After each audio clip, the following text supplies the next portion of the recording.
જય માતાજી મિત્રો, સ્વાગત છે અમારા નવા વિડીયોમાં. અને તમે જોઈ શકો છો આ છે આપણી ગૌશાળા. અને સિકંદરભાઈ એમ્બ્યુલન્સ લઈને આવ્યા છે, એક વાછરડું લઈને.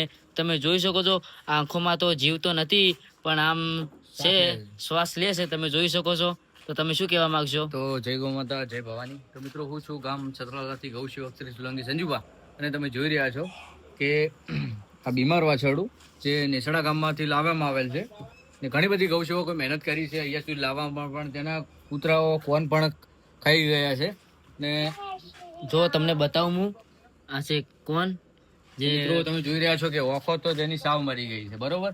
તો આપણે નીચે ઉતારીએ છીએ, પંખાના વાયરે રાખીએ છીએ, ને જે ભગવાન ધારે જેટલી સુધી જીવે ત્યાં સુધી, બાકી જે દેવ પામશે તો અમે તેને સારી રીતે વિધિથી સમાધિ આપીશું. ને આવી રીતે અમારા વિડીયો સેવાના આવતા રહેશે. તો મારા વિડીયોને શેર કરજો, અને નવી ચેનલ પણ બનાવી છે જીવદેવ ઓફિશિયલ, તો તેને સબસ્ક્રાઈબ કરી દેજો. તો મિત્રો, જય ગૌ માતા, જય દ્વારકાધીશ, જય શ્રી રામ. તો મિત્રો, આપણા વિડીયોમાં આવા નવા વિડીયોમાં બને રહેજો. આપણે એવી ઘણી બધી ગાયો અહીંયા છે ગૌ માતા, તમે જોઈ શકો છો. આ છે, પછી આ ઘણી બધી બીમાર ગાયો છે, તમે જોઈ શકો છો. તો આપણે ઘણી બધી સેવા કરીએ છીએ, તો આવો સપોર્ટ કરતા રહેજો અને અમારા વિડીયોમાં બનાવી રહેજો. તો જય ગૌ માતા.